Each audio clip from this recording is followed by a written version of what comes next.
tình độc đáo từ nhân vật chính. Người được chọn sẽ là ai? Mời quý khán giả cùng đón xem. Ở vòng 1 nhân vật chính sẽ có cơ hội gặp gỡ lần lượt 3 ứng cử viên do chương trình tuyển chọn. Các ứng cử viên sẽ có một quyền ưu tiên đặc biệt từ chương trình, đó là các bạn sẽ được xem trước thông tin cá nhân của nhân vật chính. Sau khi gặp hết 3 ứng cử viên, nhân vật chính sẽ đưa ra quyết định tặng hoa, từ chối một ứng cử viên mà họ cảm thấy không phù hợp nhất với mình. Mình cũng hợp nhau rồi đó, mình đi du lịch nọ kia. Thích người con gái năng động, yêu nghệ thuật như anh vậy đó. Em dành thời gian việc nấu ăn mà thuộc sở trường nữa thì đó là một trong những cái đầu tiên mà ấn tượng đối với anh rồi.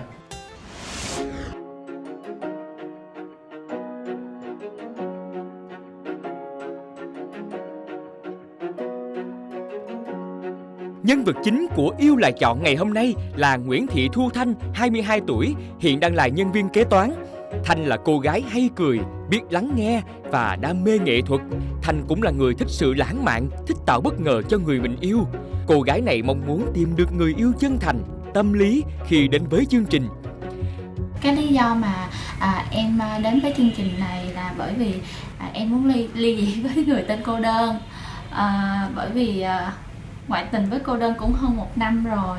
Và Thanh cũng mong là qua chương trình này Thanh sẽ tìm được một người phù hợp với cái mục tiêu mà mình đưa ra. Và địa điểm gặp gỡ chàng trai ứng cử viên đầu tiên đó là quán cà phê Juliet Garden tại quận Bình Thạnh, với không gian sân vườn rộng rãi, thoải mái, mang đến nhiều cảm giác thú vị. Ứng cử viên đầu tiên là Lê Anh, 30 tuổi, đang là họa sĩ tự do và có phòng tranh tại quận 12. Chàng trai này khá vui vẻ, hoạt bát và rất tâm lý với bạn gái, mong muốn tìm được người thích hợp để tiến đến hôn nhân. Khi mà xem qua cái profile của bạn nữ này thì mình cảm thấy bạn nữ này là một người dễ thương và cũng hòa đồng, gần gũi, là một cô gái mà giống như là cái yêu cầu của mình đặt ra vậy. Mình với lại bạn nữ này có thể nói là chưa bao giờ gặp, nhưng mà phù hợp tới khoảng 80-90%.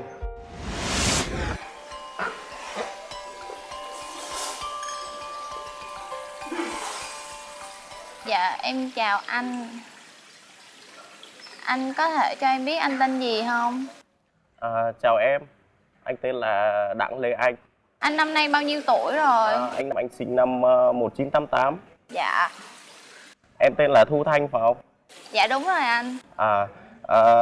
Em ở quận mấy ở thành phố nhỉ? Dạ em ở Bình Chánh. Còn quê anh ở đâu? Anh thì quê anh thì ở trên Đà Lạt, Lâm Đồng á, nhưng mà nhà anh thì xuống đây cũng được mấy năm rồi. Nhà anh có mấy anh chị em? Nhà anh thì anh chỉ có một mình anh thôi, anh là con một mà. Anh có thích đi du lịch không? Thì anh cũng có sở thích đi du lịch á, mà cũng may mắn là quê anh thì ở trên Đà Lạt nên là cảnh nó rất là đẹp. Thì nếu như mà quen được em á thì mình có duyên thì một lần nào đó hai đứa mình sẽ đi về quê hương Đà Lạt của anh chơi. Dạ. Em lên Đà Lạt bao giờ chưa? Em đi chắc cũng chục lần rồi đó, nhưng mà vậy hả? em vẫn đang muốn trở lại. Vậy hả? Dạ. Hình như là em làm kế toán đúng không? Dạ đúng rồi anh. Còn anh cũng xin giới thiệu về anh luôn, anh là họa sĩ. Anh làm công việc tự do đó em ạ. Công việc của anh là đi trang trí làm đẹp cho cuộc đời. Em cũng thích làm đẹp, tại vì em cũng hay sáng tạo, với lại là làm đồ thủ công cũng rất là khéo tay. Đấy hả? Thì nếu như mà vậy thì mình cũng hợp nhau rồi đó. Nếu như mà hai đứa mình quen nhau thì chắc sẽ hỗ trợ nhau được nhiều em. Anh sẽ chỉ cho em vẽ tranh, rồi mình đi du lịch nọ kia. Bây giờ anh có thể hát cho em nghe một đoạn được không? Bài gì cũng được. Thì anh sẽ hát cho em nghe bài Đêm Trăng Tình Yêu nha. Dạ. Lòng ngập ngừng nói tiếng yêu em, lời yêu ấy thiết tha chân thành. Còn gì bằng xanh bước bên nhau, cùng ngắm ánh trăng và ngàn sao. Cuộc tình ngọt ngào em đã trao anh, làm trái tim anh đổi thay. Niềm hạnh phúc anh đang có em khiến anh ngỡ ngàng. Rồi vậy được Cảm chưa ơn em? anh nha. Em có biết nấu ăn không? Món gì em nhìn qua là em biết nấu, mà em nấu rất là ngon. À vậy hả? Dạ. Em cho anh hỏi một chút là nếu như mà em đồng ý hẹn hò thì em muốn quen trong thời gian bao lâu thì mình cưới? Quen trong bao lâu hả? Ờ. Cái đó thì em không có xác định được. Khi nào mà thật sự chạm đến trái tim của em và em có cảm giác an toàn thì khi đó em sẽ chấp nhận. Bởi vì vội vàng quá cũng không tốt. Bởi vì trong cuộc đời em trải qua 2 mối tình rồi. Vậy như là đều vội vàng quá thì mình nhận lại đều là sự tổn thương. Dạ. Anh thì cũng trải qua 3 mối tình rồi. Nhưng mà thực sự ra thì bây giờ nhìn chung là anh cũng không phải là nhỏ tuổi quá mà cũng không phải là lớn tuổi quá. Nhưng mà anh muốn tìm hiểu một người rồi mình yêu là mình xác định mình cưới và mình tiến tới hôn nhân luôn đó em. Dạ. Thì ngày hôm nay á, anh có một cái món quà nhỏ. Đó là một cái món quà của họa sĩ. Anh có vẽ một bức tranh tặng em qua một cái tấm hình profile á. Wow. Anh tặng em bức tranh. Dạ. Em đội ơn anh. Thôi, em cứ bình thường đi, có gì đâu. Nhìn chung là em ở trong hình cũng rất là dễ thương. Và anh cũng hy vọng là vẽ dễ thương giống như người ngoài vậy đó. Giống quá à. Em về em treo trên nhà. Anh cũng hy vọng là như vậy. Rồi, em cảm ơn anh nhiều nha. Em ơi. Dạ. Anh có thể nắm tay em một chút xíu được không? Dạ.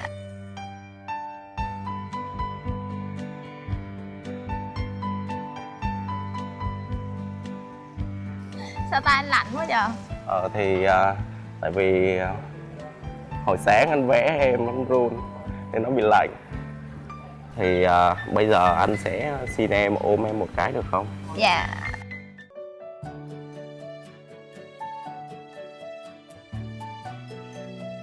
Cầm bức tranh đi.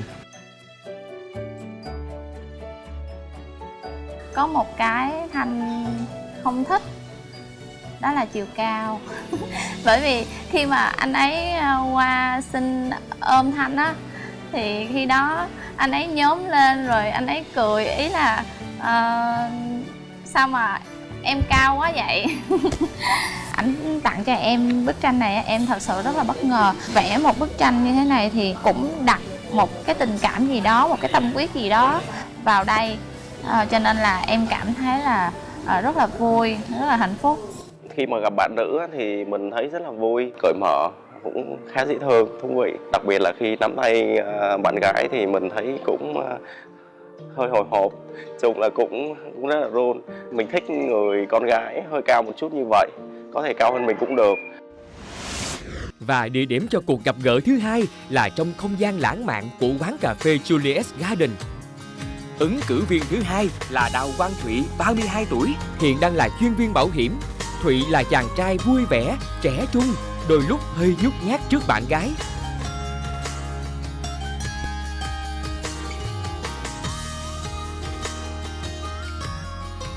Dạ, em chào anh. Anh có thể cho em biết tên không? Anh chào em. Dạ. Anh tên Quang Thụy. Anh năm nay bao nhiêu tuổi rồi? Anh nay là 32 rồi em. 32 tuổi là tuổi dần hả anh? Đúng rồi.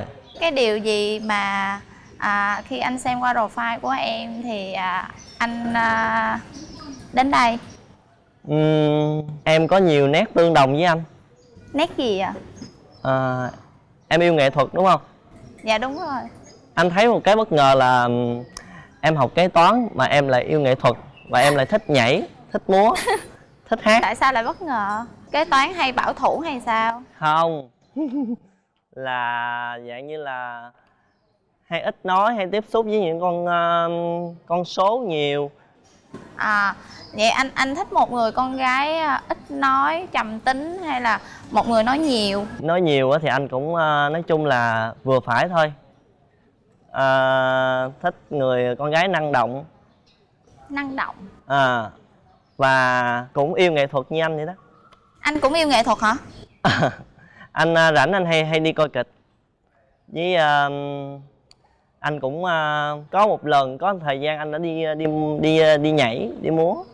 À, đi nhảy đi múa. Ừ. Anh có tham gia bên phim ảnh hay là cái gì khác nữa không? Trước đây thì có. Còn hiện giờ thì anh có sinh hoạt kịch bên câu lạc bộ quận 3 đây. Em có hay đi coi kịch, coi phim không? Em thì cũng thích đi coi lắm, nhưng mà thời gian em không có á, cho nên là Em làm ngẫu giờ hứng hành chính thôi. đúng không? Dạ đúng rồi.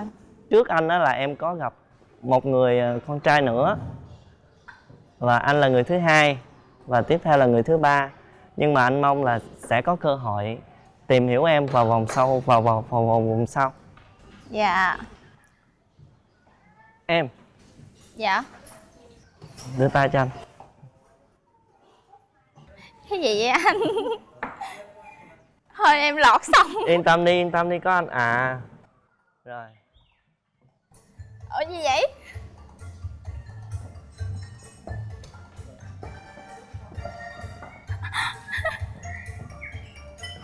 Ok. Em không thấy gì hết. Cứ đi từ từ. 2, 3. Khi mà anh Thụy mời em nhảy á, thì em rất là bất ngờ. Trước mặt Thanh là một cái bờ hồ, cho nên Thanh rất là sợ té xuống dưới. Nhưng mà anh Thụy cũng rất là ân cần, cái cách quan tâm rất là chu đáo. Có sợ té không? Em thấy hồi nãy ở trước mặt em là xong. Rồi, mong có cơ hội gặp lại em. Dạ. Dạ. Rồi.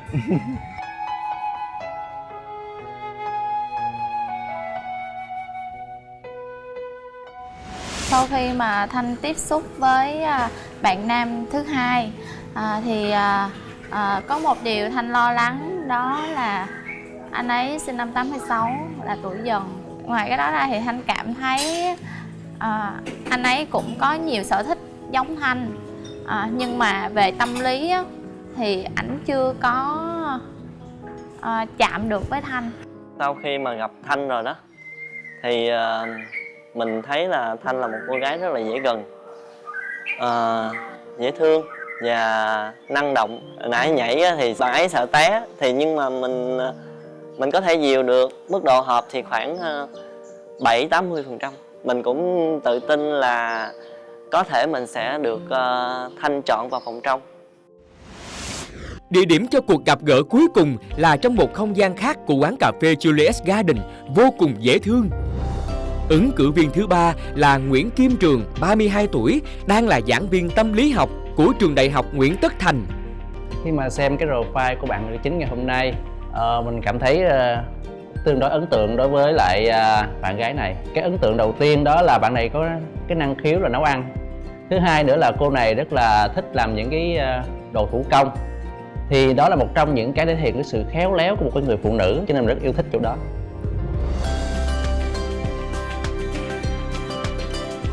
Dạ em chào anh ạ. Anh tên gì vậy? Anh tên là Kim Trường. Kim Trường. Anh bao nhiêu tuổi rồi? Anh đã 32 tuổi rồi em. 32 tuổi là 86 hả anh? Anh sinh năm 1985.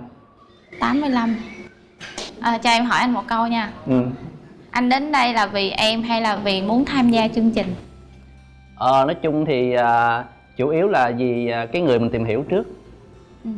Còn chương trình thì nó chỉ là một cái nhịp cầu nối giữa mình với cái người mình muốn tìm hiểu thôi. Có nghĩa là anh đến đây với sự nghiêm túc đúng không? Đúng rồi. Vậy mẫu người bạn gái lý tưởng của anh là như thế nào? Đọc cái profile của em qua tìm hiểu á, thì anh thấy em là thứ nhất có sở trường về nấu ăn. Thì đó là một trong những cái nét đẹp của người phụ nữ. Tại vì bây giờ đa số các cô nữ bây giờ quá nhiều thời công việc, nên đôi khi họ cũng không có thời gian đầu tư việc nấu ăn. Mà em dành thời gian việc nấu ăn mà thuộc sở trường nữa, thì đó là một trong những cái đầu tiên mà ấn tượng đối với anh rồi. Vậy nếu như mà bạn gái của anh phong cách ăn mặc hơi sexy quyến rũ thì anh thấy như thế nào? Cái đó là cái sở thích cũng như là cái quan niệm của từng người. Nhưng mà anh có chấp nhận? Không, đó là bình thường. Nếu như cái sự đó là một trong những nét đẹp để tôn vinh cái vẻ đẹp bên ngoài người phụ nữ mà. Nếu như mà em dẫn anh về ra mắt gia đình em thì điều đầu tiên anh làm là gì? Trong cái tình cảm thì ấn tượng ban đầu là quan trọng nhất, cho nên thì mình được lòng của người yêu mình rồi thì điều quan trọng thứ hai mà đa số bây giờ người ta đều muốn làm đó là phải chinh phục được cái tình cảm của gia đình bên người yêu của mình.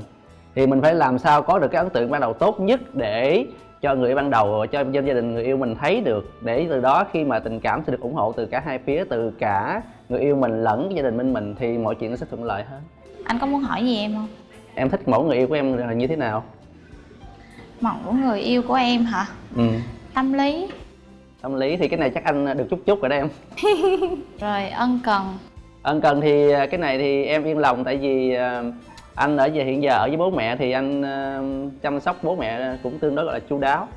Dạ. Anh thì cũng thuộc cái tiếp người gọi là hơi hướng nội một chút, cho nên là thỉnh thoảng thì anh cũng ngoài những công việc chung thì anh cũng có tham gia những công việc của công tác thiện nguyện.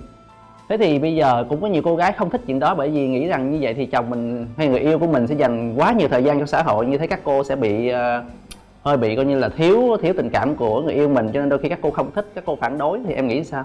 No, em không cảm thấy như vậy, mà em lại ủng hộ. Cuộc sống này mỗi bước đi đều có sự trả giá. Vì thế mình có một người bạn trai, một người chồng như thế thì mình cảm thấy rất là tự hào và hạnh phúc, và điều đó đáng để mình ủng hộ và chia sẻ. Cảm ơn em. Thì nói chung mình chia sẻ trước những điều đó để mình hiểu nhau thêm một tí.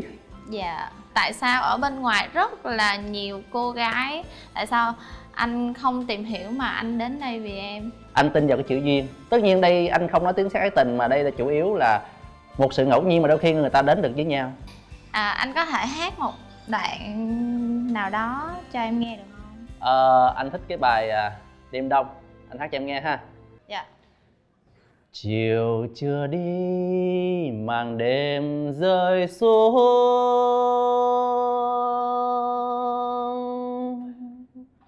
đâu đây buông lững lờ tiếng chuông, đôi cánh chim bâng khuâng giá rời, cùng mây xám về ngang lưng trời. Hay mà, em thấy hay mà. Cảm ơn em. Rồi, em cảm ơn anh nha. Xin phép được ôm em nha. Dạ. Anh là chàng trai thứ 3. Thì gặp em thì hy vọng rằng là sẽ còn tiếp xúc em bên ngoài nhiều, và hy vọng sẽ được em sẽ là người chọn anh. Dạ, một chút sẽ có câu trả lời cho ba anh nha. Vâng, cảm ơn em nhiều. Anh Trường cho em một cái cảm giác khác với hai chàng trai trước. Đó là ở cái nắm tay, thì cái tay của ảnh ấm hơn hai cái tay của hai chàng trai kia. Còn về tính cách thì em cảm thấy anh Trường này rất là lanh. Em nghĩ như là lòng em nó cũng hơi lo sợ sợ. Đây là một cô gái coi như là điềm đạm, am hiểu, và cái tính cách rất là có vẻ hơi trầm. Trước thì đã ấn tượng, bây giờ thì đi vào cái phần gọi là thích. Nhưng mà cái độ tự tin của mình sẽ được cô gái chọn thì có lẽ sẽ không có cao cho lắm, bởi vì dù sao mình cũng có phần mặc cảm về phần tuổi tác. Với tính cách của mình thì nói chung là cũng không có được trẻ trung như những cái bạn cùng lứa tuổi, cho nên là độ tự tin mình chỉ khoảng bây giờ cũng chỉ mới 50-50 thôi. Ở vòng 1, nhân vật chính sẽ có cơ hội gặp gỡ lần lượt 3 ứng cử viên do chương trình tuyển chọn. Các ứng cử viên sẽ có một quyền ưu tiên đặc biệt từ chương trình, đó là các bạn sẽ được xem trước thông tin cá nhân của nhân vật chính. Sau khi gặp hết 3 ứng cử viên, nhân vật chính sẽ đưa ra quyết định tặng hoa, từ chối một ứng cử viên mà họ cảm thấy không phù hợp nhất với mình. Đây là giây phút mà rất khó khăn đối với Thanh. Người mà Thanh chọn để trao hoa hồng này, và quyết định cuối cùng của Thanh là... Giây phút quyết định khó khăn cũng đã đến. Liệu Thu Thanh sẽ tặng hoa từ chối chàng trai nào khi đứng trước 3 anh chàng khá chững chạc này? Hai bạn này thì ai cũng cao hơn mình, và chắc cũng đẹp trai hơn một chút, nhưng mà mình có một cái khả năng đặc biệt, đó là vẽ truyền thần, vẽ chân dung á, thì chắc là hai bạn không làm được giống như mình rồi. Khả năng mình được chọn khoảng 6 đến 70%. Cảm giác của mình bây giờ thì cũng như hai bạn đây là hồi hộp không biết là mình có được chọn hay không. Mình cảm thấy rằng mình với cô ta đã trao đổi được rất là nhiều và có nhiều điểm phù hợp với nhau, thì cho nên là một cái mình tự tin là chắc có là không phải được hơn 60%. Bạn Trường với bạn Lê Anh nhìn cái dáng vẻ thì rất là thành đạt và chững chạc, còn mình thì thấy hơi nhỏ tuổi, nhưng mà được cái là nói chuyện với Thanh rất là hợp. Mong là xác suất của mình là 80%. Bây giờ ba anh có thể quay mặt lại rồi.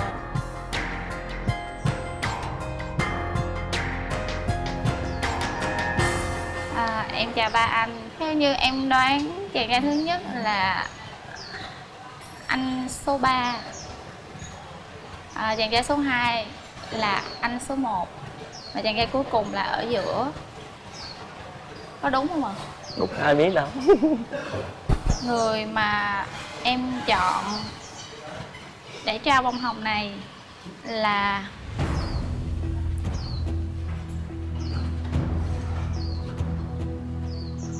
Hồi hộp.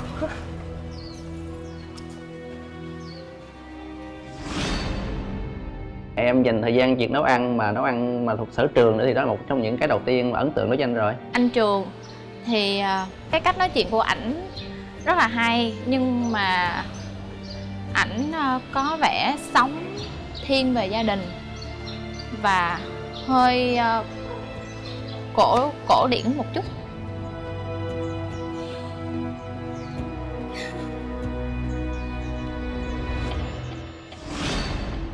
Mình cũng hợp nhau rồi đó. Anh sẽ chỉ cho em vẽ tranh, mình đi du lịch nọ kia. Với anh số 1, Thanh cảm thấy anh Lê Anh rất là tâm lý. Có thể là nếu như ảnh có bạn gái, ảnh sẽ rất là chiều bạn gái mình.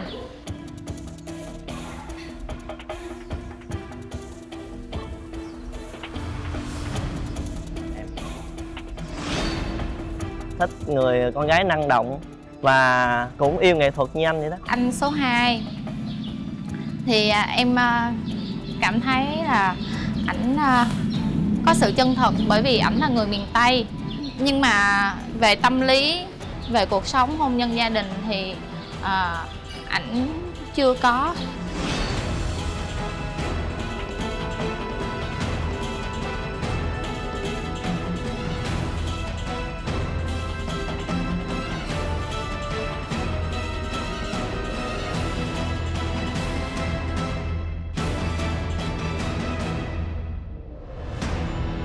Thì em xin lỗi anh. Rồi, cảm ơn em.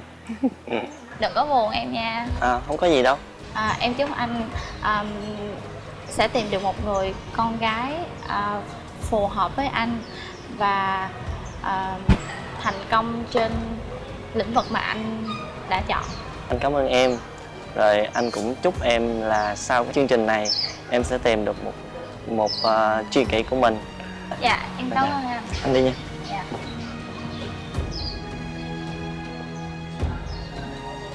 Cảm xúc hiện tại của mình thì có chút buồn. Chắc có lẽ là mình với Thanh chỉ có duyên làm bạn bè hay là anh em. Chúc mừng hai anh sẽ cùng em đi tiếp 2 vòng còn lại nha. Cảm ơn em Dạ. vì đã chọn tụi anh. Hai chàng trai thì hai bạn đó thì hơn mình ở chỗ là nhìn rất là chững chạc. Ai cũng có điểm mạnh riêng. Theo mình nghĩ là Thanh sẽ chọn Lê Anh, chàng trai số 1.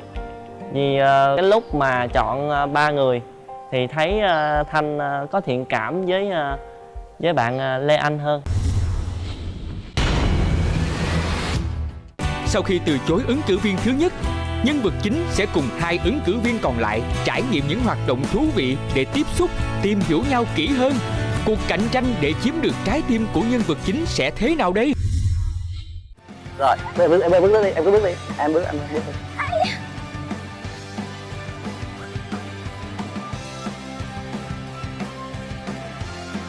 muốn hơn bạn kia về một cái bạn kia không thể làm được, Là cái gì?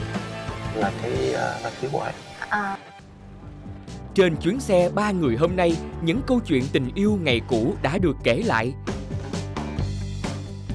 Có mối tình thời học sinh là có lẽ là sâu sắc nhất. Hồi đó anh yêu cô giáo anh á. Nên là hồi đó mà anh viết một lá thư dài 3 trang mà sau cuối cùng là mấy thầy cô đọc hết trơn, cuối cùng nổi tiếng ở trường luôn. trời ơi trời. Lên thứ hai thầy hiệu trưởng trích một đoạn thư đọc lên cả trường nghe luôn, nhưng mà thầy không có nói tên anh, thầy chỉ nói là ồ, học sinh thời nay ghê quá, bạo quá, là coi như là dám cưa cầm cả cô giáo luôn. Anh thì anh ngược lại với anh này, thì ngược lại người yêu đầu tiên có lại là học trò của anh. Nhưng mà trò yêu thầy chứ thầy không có tình cảm với trò. Cho nên lúc nãy em có hỏi anh là anh thật sự anh không nghĩ là em sẽ chọn anh để đi tiếp, tại vì anh thứ nhất cũng mặc cảm cái tuổi tác mình, anh với anh chênh lệch hơn 10 tuổi mà, đúng không? Thì cái học trò của anh á ngày trước cũng chênh lệch tuổi với anh rất là nhiều, nhưng mà trò thì thích thầy mà thầy không thích trò. Kỳ vậy? Tại vì mình đâu có nghĩ là mình đi học trò đâu. Hồi đó em cũng có một người thầy rất là thích em, nhưng mà em lúc đó em cũng không thể đáp lại. Bây giờ mấy anh đoán đi, mình đang đi đâu? Không phải xuống Đồng Nai. Xuống Đồng Nai bao nhiêu tiếng? Cái đó tùy theo tốc độ xe chạy, nhưng mà nhóm khoảng chừng 1 tiếng mấy 2 tiếng. Chị ngồi với em tiếng mấy 2 tiếng chán không? Sao chán được, vui mà. Cách thành phố Hồ Chí Minh khoảng 45 km và thành phố Biên Hòa 15 km đi về hướng Bắc theo quốc lộ 1A, khu du lịch sinh thái Giang Điền mang một vẻ đẹp hài hòa giữa thiên nhiên và nhân tạo. Và tại nơi này, cuộc cạnh tranh của hai chàng trai đã bắt đầu. Bây giờ em sẽ thử thách hai anh bằng một trò chơi. Hai anh sẽ đi qua cái dây này. Ai đi qua tới đích trước thì sẽ cùng em đi lại một lần nữa. Ồ. Chịu không? Này nghe thấy có vẻ thấy khó sao ta? Vậy giờ nói thua đi. Thôi nhưng mà dù gì anh cũng phải thử thách chứ. 1 2 2 rưỡi 3. Cố lên, cố lên. Cố lên. Cố lên lên anh ơi. Anh Trường sắp tới rồi. Yeah, anh Trường thắng rồi. Trường thắng đấy. Trường sao mà đi hay quá rồi. Chắc tại anh Trường chân dài á. Tại chân dài mới dễ dướng đó em ơi. Rồi bây giờ mình sẽ cột dây cho hai bạn. Rồi hai bạn tự đi qua hả? Nói chung anh sẽ dìu em bằng hết mức có thể. 1 2 3 bắt đầu. Từ em bước em bước. Rồi, em bước đi, em cứ bước đi. Em bước, anh bước đi. Đó, từ quá hết. Cố lên Thành. Sao, rồi, em bước, em bước. Không, từ, đó. Rồi, em bước đi, em bước tới. Ủa, này là em dẫn anh đi. Đâu có, em đi vậy, anh đi trước em là em té chắc chắn luôn á. Cái này là em dẫn anh, em dắt anh. Rồi, thành công rồi. Anh sẽ cõng em đi qua cái này. Cậu với em hả? Được không? Nhìn chung là anh quyết tâm làm điều đó để chinh phục trái tim em.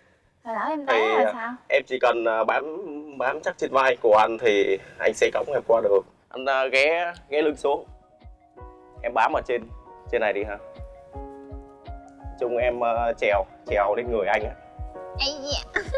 Rồi bây giờ em bám vô vai anh, bởi vì hai tay anh phải ấy rơi anh mới đi được. Rồi vậy nha. Nhìn chung là ngày xưa là anh đi leo núi hoài.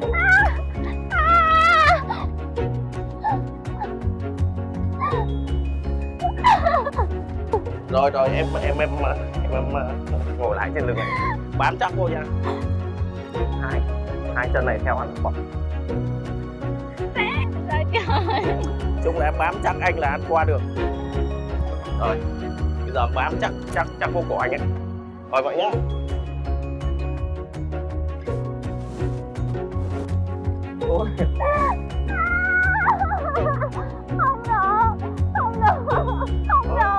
bằng bám chắc anh thôi, cái này em thua gì.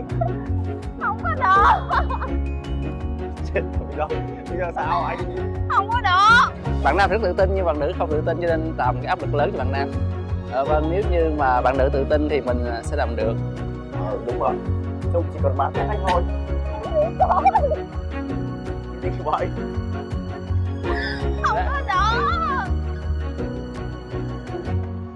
Chắc phải đổi cái kiểu khác thôi anh. Không có được, kiểu này không có được là không có được mà. Anh trọng tài ơi, em thì cái kiểu gì cũng cõng được mà bạn này bám không không bám được. Anh là Bây càng giờ- không được, anh bự lắm. Không, bây giờ nếu suy nghĩ kỹ lại chắc không được rồi, tại vì cái địa hình cái cổ ở giữa cầu nó quá thấp, không đủ cho hai người chui qua được rồi. 1 2 3. Anh Thành ơi, Đừng có lấn. cứ bình tĩnh mà đi thôi đúng không? Cố lên.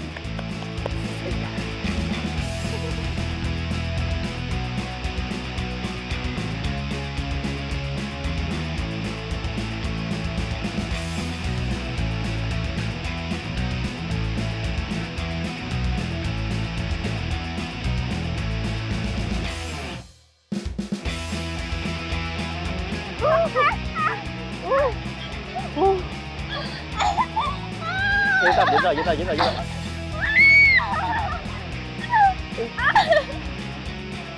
Anh cũng vậy luôn hả?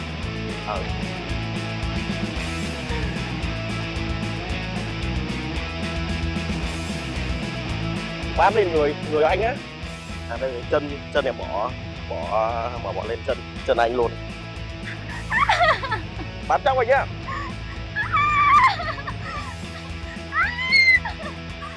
Rồi, ok.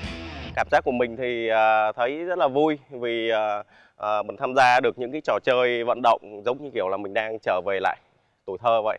Đầu tiên em chúc mừng hai anh nha. Yeah. Yeah. Và em quyết định chọn cái người mà chiến thắng để có cuộc hẹn với em đầu tiên. Đó là anh Trường. Thì mình cảm thấy thì cũng hơi buồn một chút thôi vì cái này thì mình cũng không thể mình làm bằng bạn đó được vì cái này nó liên quan đến thể lực và cái công việc của mình thì trước giờ mình cũng không có cần nhiều đến những cái hoạt động mạnh này. Sau khi mà chiến thắng được những thử thách vừa rồi thì thứ nhất mình cảm thấy vui, nhưng thực sự theo mình nghĩ thì có lẽ một phần lợi thế của mình là mình tướng cũng gọn hơn bạn kia, cho nên mình thắng được cũng một phần là may mắn thôi.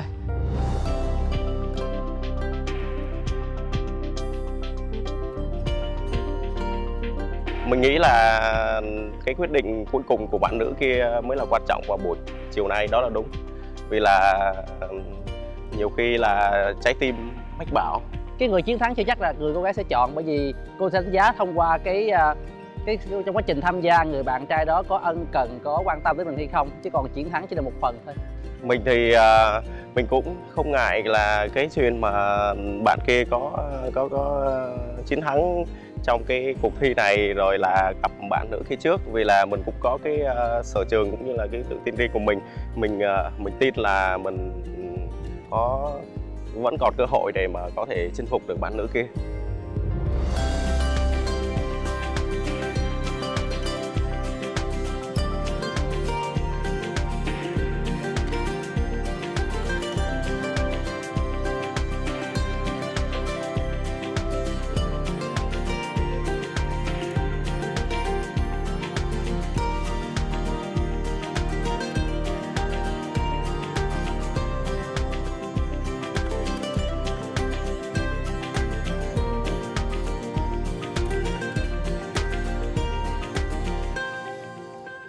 Giống Đà Lạt đúng không? Nói chung là nó cũng là vùng Lâm Đồng mà gần Đà Lạt mà.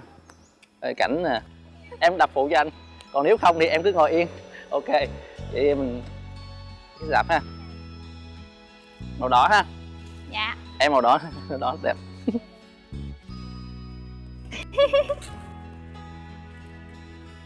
Lâu rồi không đạp xe đạp.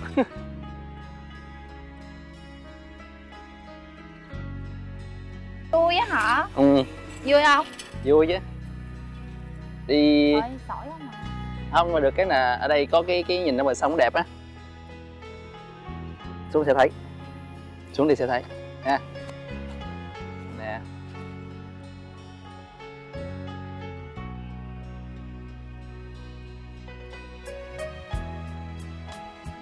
Cảm giác của anh bây giờ là như thế nào? hầu như từ khi mà chia tay bạn người thứ hai thì 2 năm nay hầu như là anh ít giao tiếp với anh. À, là ngoại tình với cô đơn 2 năm rồi. Nên phải nói là làm quen với cô đơn. Giờ anh thì ở trực tiếp với bố mẹ. Nói chung một ngày công việc của anh là bắt đầu từ 5 giờ sáng. Thì 5 giờ sáng là anh đi chợ rồi, đi dậy đi tập thể dục, đi từ nhà ra chợ khoảng 2 cây số. Ủa, là đi bộ luôn á hả? Đi bộ tập thể dục luôn, từ nhà ra chợ là 2 cây số. Rồi đi chợ mà đó khoảng chừng nửa tiếng, quay về là nấu nướng xào đó để cho các Tự cụ làm hết trưa. luôn? Để cho hai cụ ăn buổi trưa. Sao giỏi vậy? Thì bây giờ mình ở nhà với bố mẹ lớn tuổi rồi thì mình phải lo chuyện đó chứ bố mẹ đâu có thể làm được, mà thuê người giúp việc thì mình đâu có thể nào mình an tâm được. Với lại mình tự mình chăm sóc các cụ mình vẫn yên tâm hơn. Cho nên ngày xưa cái mối tình thứ hai của anh cũng vì đây mà ra mà tan vỡ. Tại sao? Tại vì khi mà người ấy đặt vấn đề là anh ơi nếu cưới nhau thì mình ra riêng nha, nhưng anh làm sao ra riêng được, Đúng rồi. đúng không? Bố mẹ lớn tuổi sao mà ra riêng được. Nhưng mà các cô vợ thì đa số bây giờ là đều không có muốn ở chung. Tại vì ví dụ như ở chung với ba mẹ, chồng sẽ bị lệ thuộc nhiều cái, không có tự do thoải mái. Cho nên đó là lý do tại sao 2 năm nay em nói là ngoại tình với cô đơn. Nó là như vậy. Nhưng mà anh nghĩ thôi, cái đó tất cả nó đều có cái duyên của nó hết. Đúng rồi. Nếu người con gái nào thật sự thương mình, đúng rồi, thì họ sẽ chấp nhận. đúng. Nhưng mình cũng sẽ phải làm sao thu xếp mà các cô cũng không quá phải thiệt thòi. Tại vì sau bố mẹ lớn tuổi mà như phải chăm lo như vậy cũng kiệt cực các cô. Cho nên sao anh mới hỏi vô em á là một cô gái mà bây giờ anh thích những cô gái nào mà đảm đương nội trợ nọ kia, thích là công việc nhà một chút. Bây giờ cho anh khen em một câu á, anh khen đi. Khen câu hả? Giờ khen thiệt hay cắn răng mà khen ta? Là sao? Để vui thôi. Một câu hay một chữ? Tùy anh muốn sao cũng được. Nhìn em thì nói một chữ ban đầu là duyên. Xong yêu á nghe không rõ. Duyên. Duyên giá chứ không phải duyên phận duyên số nha. Không, mà ai gặp em cũng nói em có duyên. Ôi trời. Vậy là em biết rồi, em còn hỏi em làm cái gì? Đúng không? Giờ chung là xin phép thứ nhất là nắm tay em. Bây giờ hơi đường đột đúng không? Mình nghĩ cô không đến nỗi nào, đã giờ mình cũng dám dắt tay nhiều đi nãy giờ rồi, bây giờ có nắm nữa không sao. Cô không định vụ thiệt hại. Đúng không? Ok. Nói chung là hôm nay gặp nhau thì là có duyên nhỏ nhỏ rồi đó. Còn duyên mà lớn tới đâu, rồi có thành nợ hay không thì nó tùy. Nói chung là anh sẽ chờ kết quả của em. Rồi anh hy vọng rằng anh sẽ có cơ hội nhiều. Dạ. Ok. Khi vừa nói chuyện xong với bạn gái thì mình cảm thấy rất nhất là nó nhẹ nhàng, bởi vì mình đã nói hết tất cả những cái quan điểm sống cũng như là quan điểm tình cảm của mình để cho bạn ấy hiểu. Thì cái thứ hai, sau khi nói xong thì cảm thấy cũng bắt đầu hồi hộp. Không biết rồi bạn ấy hiểu, nhưng rồi bạn ấy giữa mình và bạn ấy có cái sự tương đồng, có cái sự cảm thông để có thể tiến tới tình cảm hay không, thì đó là một cái trạng thái gọi là cũng đang hồi hộp của mình. Chào em. Chào anh. Sau nãy giờ mệt không? Em hả? Ừ. Thì cũng hơi mệt.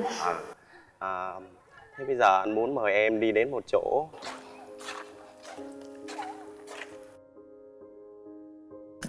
Cuối buổi này chia tay em rồi. Không biết có dịp được gặp lại em nữa không? Chịu thua rồi hay sao? Đâu có, anh đâu có chịu thua. Chứ sao nói chia tay? Nhưng mà chia tay tạm thời thôi. Còn cuối buổi này em cũng phải còn lựa chọn giữa anh với bạn đó mà, đúng không? Anh có tự tin không? Anh tự tin chứ. Nếu như mà quen được em thì anh sẽ làm những thứ gì mà em vui là được rồi. Wow. Họa sĩ nó lãng mạn vậy. Hạnh phúc vậy? Thì thấy hai người khi đang đi vui vẻ hạnh phúc như vậy thì bất kỳ ai cũng sẽ cảm thấy mình có chút gì đó nó hơi bị lẻ loi. Nói chung là nhìn người ta đẹp lứa đôi mà thầm đang tiếc cho mình đang đứng một mình. Nhưng mà cũng một chút gì hồi hộp, không biết là bạn kia sẽ với bạn nữ sẽ tình bài sẽ có đề cập cái chuyện tình yêu như thế nào, và liệu biết rằng bạn đó sẽ có chinh phục bạn nữ hay không? Ngày hôm qua đó thì anh cũng ngủ không được ngon lắm, vì ngày hôm nay là hồi hộp là không biết là gặp em ở ngoài sẽ như thế nào. Vậy anh thấy em ngoài sao? Em ở ngoài dễ thương mà. Wow, Tặng em á. ủa là anh mới vẽ luôn á hả? Anh mới vẽ. Trời, Lúc em ngồi nói chuyện với bạn kia thì anh vẽ đó. Anh biết rằng là em sẽ phải lựa chọn, nên là anh thua bạn kia về thể lực, nhưng mà anh muốn hơn bạn kia về một cái bạn kia không thể làm được, là cái gì? là cái năng khiếu của anh. À, Khi mà mình vẽ thì mình thể hiện bằng một cái ngôn ngữ khác, có thể thì người xem sẽ từ đó sẽ hiểu nhiều hơn. dễ thương quá à. Mình tự tin rằng bạn nữ sẽ chọn mình vào cuối buổi, và mình tự tin là khoảng 70%, vì là mỗi một người thì nó có một thế mạnh và sở trường riêng, thì mình hy vọng rằng là mình có cái sở trường về nghệ thuật thì sẽ làm lay động trái tim cô gái để cô gái có thể chọn mình. Sau những hoạt động thể lực và hẹn hò, hai chàng trai sắp phải tham gia một phần thi do một nhân vật đặc biệt đề ra. Dạ em chào chị. Chào chị. Chào các bạn, mình là Hồng. Hồng cũng có một trò chơi nho nhỏ dành cho các bạn để xem coi là các bạn có thực sự là hiểu nhau chưa. Hai bạn có thể tiến lên chút xíu. Rồi hai người tự mở ra giùm Hồng luôn. Trong này thì sẽ ẩn chứa một vài câu hỏi. Đi phiếu đầu tiên là Lê Anh chọn. Bạn có nghĩ mình là người thích cạnh tranh trong lĩnh vực nào? Cạnh tranh thì cũng tùy thôi. Ví dụ trong làm ăn thì nó buộc nó phải có cạnh tranh. Còn trong tình cảm thì mình lại là người mình không thích cạnh tranh nhiều lắm. Mình nghĩ là nếu yêu mình và xác định là của mình thì sẽ là của mình, còn không yêu mình thì sẽ không phải là của mình. Nếu như mà trong tình cảm mà lỡ như Thanh đang do dự giữa hai người như hiện tại thì phải làm gì để mà bạn phải nổi trội hơn người kia không? Hay là có cạnh tranh với nhau hay như thế nào không trong tình yêu? Thì nếu như mà giữa hai người thì mình cũng đã tâm sự hết với Thanh, và bạn này cũng vậy, thì tụi mình gần như là bình đẳng. Thì bây giờ việc lựa chọn là của bạn Thanh. Bạn có tính trẻ con không? Nếu có thì đó là gì? Thì tính trẻ con thì hầu như ai cũng có, nhưng mà tùy theo thời điểm điều kiện nó bộc lộ thôi. Còn riêng mình tính trẻ con nhiều nhất thì đa số là khi mà giận nhau. Thì khi mà con người ta giận nhau thì con người ta thường hay làm những cái chuyện coi như là trẻ con để cho đối phương phải chú ý tới mình. Thì mình cũng vậy, nhất là khi đối với một người yêu thì đôi khi có gì đó mà bất hòa với nhau thì đúng là hai người cũng như hai trẻ con sẽ làm những cái gì đó để cho người kia phải chú ý, phải quan tâm đến mình nhiều hơn. Thường ta nói là người đàn ông phải chững chạc hơn người phụ nữ. Nếu mà trẻ con thì trong quá trình mà hai người giận nhau đi, tính trẻ con của mình quá thì bạn có thấy là nghĩ có nên tốt không? Không, tính trẻ con này cũng có nhưng mà chỉ có một chút thôi, sẽ không có nhiều đâu. Nhất là người đàn ông thì tính trẻ con đôi khi họ sẽ phải càng giấu đi nhiều hơn để không có bộc lộ ra để cho người nữ thấy. Tại vì nếu như người nữ thấy thì không tin tưởng được vào người đàn ông đó. Các bạn có đoán được mà like không? Thì theo mình nghĩ chắc bạn là một người đang làm công tác cũng chuyên về mặt sẵn tâm lý, tình yêu, hôn nhân, gia đình. Để qua những bài này trắc nghiệm coi cái người đang trả lời câu hỏi đó thì mức độ như tình cảm, cuộc sống như thế, hoặc quan niệm như tình yêu như thế nào đối với cái người đang lựa chọn. Mình chính là chị ruột của Thanh. Cảm ơn chị, chào chị. Ngày hôm nay thì nhìn tổng sơ những câu hỏi của các bạn trả lời thì mình nhìn thấy là ở nhiều khía cạnh thì có nhiều điểm Lê Anh sẽ phù hợp với Thanh nhiều hơn. Tại vì Thanh thì tính là thích người chững chạc, biết nghĩ cho người khác. Bên cạnh đó Thanh là người sống thiên về tình cảm. Còn Trường thì cũng có một vài tính rất là hợp với Thanh. Ví dụ như là có thể là nếu mà đi vui chơi hoặc như thế nào đó thì Thanh muốn người khác là chủ động nhiều hơn là bị động. Thì Thanh muốn cái sự hòa nhã vui vẻ. Còn bây giờ thì cũng mong là vừa quyết định là ở Thanh bây giờ thì cũng chúc là hai bạn sẽ tìm được điểm tương đồng nào đó và nổi trội hơn để có thể là đi tiếp. Em cảm ơn chị ạ. Vâng, cảm ơn chị nhiều. Sau khi từ chối ứng cử viên thứ nhất, nhân vật chính sẽ cùng hai ứng cử viên còn lại trải nghiệm những hoạt động thú vị để tiếp xúc, tìm hiểu nhau kỹ hơn. Cuộc cạnh tranh để chiếm được trái tim của nhân vật chính sẽ thế nào đây? sắp tới đây thì Thanh sẽ đưa ra một quyết định thật sự rất là khó khăn giữa hai chàng trai. Thanh không biết phải chọn ai. Đến bây giờ thì cái cảm xúc của mình nó cũng vẫn rất là hồi hộp, nhưng mà mình cũng vẫn tin rằng là mình và bạn nữ là nên duyên sau cái buổi ghi hình ngày hôm nay. Vì là giữa mình và bạn nữ đó là có rất nhiều cái tính cách tương đồng, ví dụ như là thích tình cảm lãng mạn hay là quan tâm chăm sóc nhau. Thì đó thì mình cũng hy vọng là mình sẽ được chọn. Anh Lê Anh, em cảm thấy anh rất là chân tình, vẽ chuẩn bị một bức tranh vẽ bằng hết tình cảm của mình để tặng cho em. Và khi đến đây thì ảnh vẽ thêm một bức ảnh chibi và trong đó có những cái dòng chữ rất là tình cảm và những lời hứa hẹn, thì em cảm thấy rất là cảm động. Mình cảm nhận rằng mình có nhiều điểm tương đồng bạn nữ và nghĩ rằng là đến bây giờ thì có lẽ là mình tự tin khoảng hơn 70% là bạn ấy sẽ chọn mình. Còn đối với anh Trường thì em cũng cảm nhận được tấm chân tình của ảnh, và như hồi nãy chị em có đặt ra những câu hỏi, thì với cái câu trả lời mà con nít gì đó, thì theo như cảm nhận của em thì em thấy là con nít ở đây không phải là ảnh con nít hay là gì, nhưng mà có nghĩa là ảnh muốn làm trò cười vui để bạn gái của ảnh trở nên vui vẻ thôi. Trường cũng có vài điểm không tương đồng với Thanh lắm. Thì nếu như trả lời những câu hỏi về mặt tâm lý thì theo khía cạnh một người chị quan sát và cách trả lời câu hỏi thì Lê Anh vẫn chiếm ưu thế hơn là Trường. Theo mình nghĩ á, là Thanh sẽ chọn Lê Anh.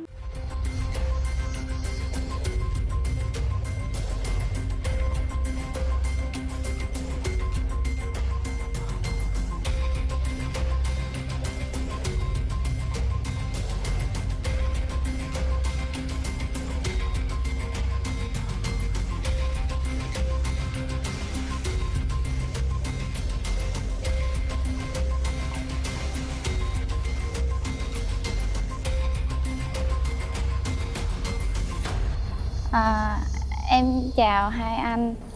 Chào em. Thì cũng đã đến lúc em phải trao bông hồng này cho một người, và em cũng rất là đắn đo.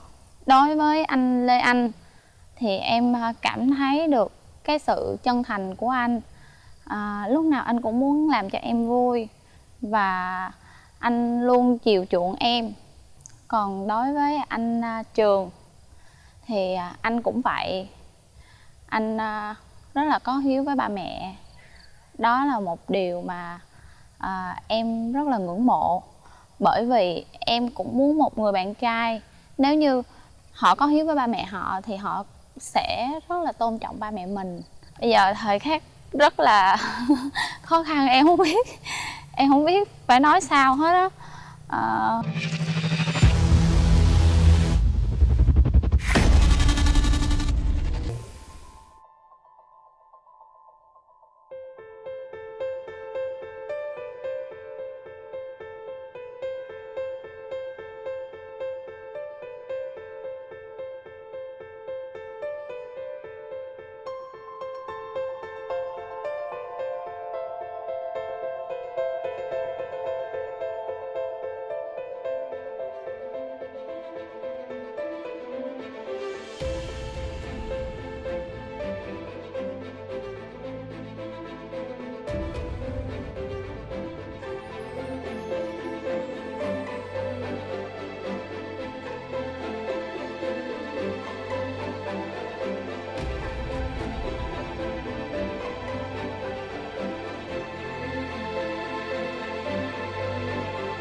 Em xin lỗi anh Lê Anh.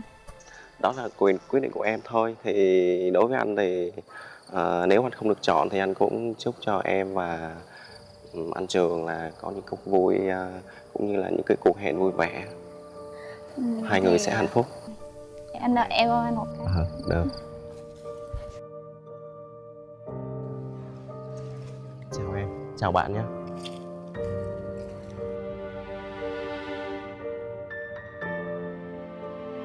Giây phút đó thì mình cũng không nghĩ là mình sẽ là người nhận cái bông hồng vàng để mình ra về, vì mình có cái ưu điểm riêng của mình và cái sở trường của mình thì bạn kia cũng không thể bằng mình được. Nhưng mà dù sao đi chăng nữa thì đó cũng là cái quyền quyết định của bạn nữ, nên là mình cũng ủng hộ cho bạn nữ. Tuy là ảnh rất là chân tình đối với em, nhưng mà ảnh có một điểm gì đó chưa có thể chạm được đến trái tim của em. Trải qua một ngày tìm hiểu và cùng nhau trải qua các thử thách, nhân vật chính sẽ lựa chọn và đưa ra quyết định từ chối người thứ hai. Ứng cử viên cuối cùng được giữ lại sẽ là người được tỏ tình. Trải qua một ngày hoạt động và những quyết định chọn lựa khó khăn, đã đến thời điểm cho lời tỏ tình của Thu Thanh với chàng trai được chọn. Cảm ơn em đã chọn anh. Anh muốn cõng em đi một đoạn. Cổng hả? Em mặc váy được không? Đó sao đó? Hả?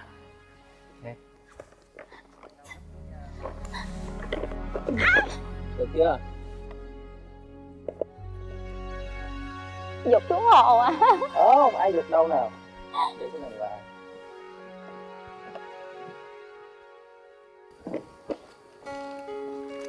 Thực sự anh không nghĩ là em sẽ chọn anh, bởi vì nhưng mà thôi, bỏ qua đi.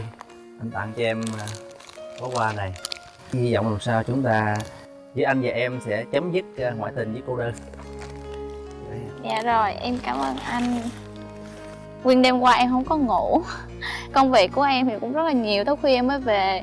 Thì em có ngồi tới gần 4 giờ sáng. Em xếp những con hạt giấy này, bởi vì hạt giấy nó tượng trưng cho sự trắng trong, sự thủy chung, và là nơi mà để gửi gắm hết tâm tư tình cảm của một người vào trong này. Em tặng nó cho anh. Rồi, rất là cảm ơn em. Trong cái hũ này em có xếp những cái cuộn giấy á, thì bây giờ nó có màu xanh với màu hồng. Bây giờ anh bóc một cái màu xanh và một cái màu hồng bất kỳ. Rồi, anh mở ra, anh đọc đi.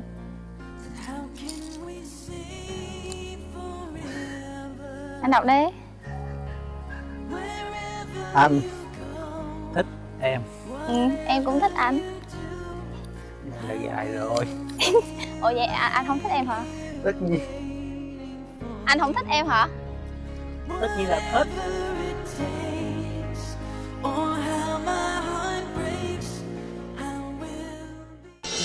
Hãy cùng ngước lên, kìa bầu trời kia rực rỡ, yeah, yeah.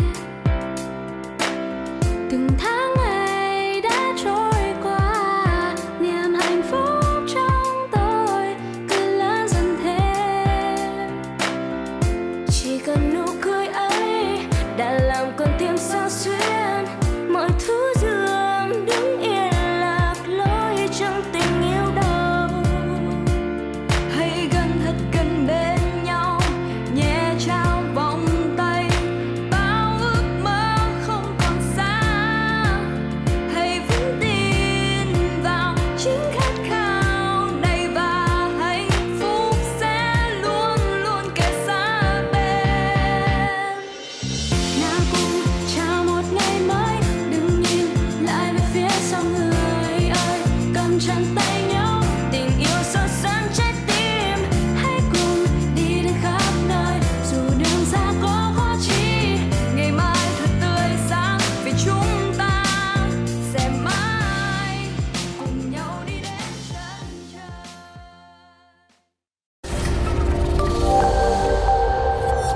Dạ, quan niệm tình cảm của em á là phải chân thành, chia sẻ, quan tâm và đặc biệt là phải tin tưởng nữa. Thì em thấy những cái điểm này thì em thấy là hơn 95% mình đã tương thích với nhau rồi. Là em sẽ quen và tìm hiểu lâu dài, có thể là tiến xa hơn.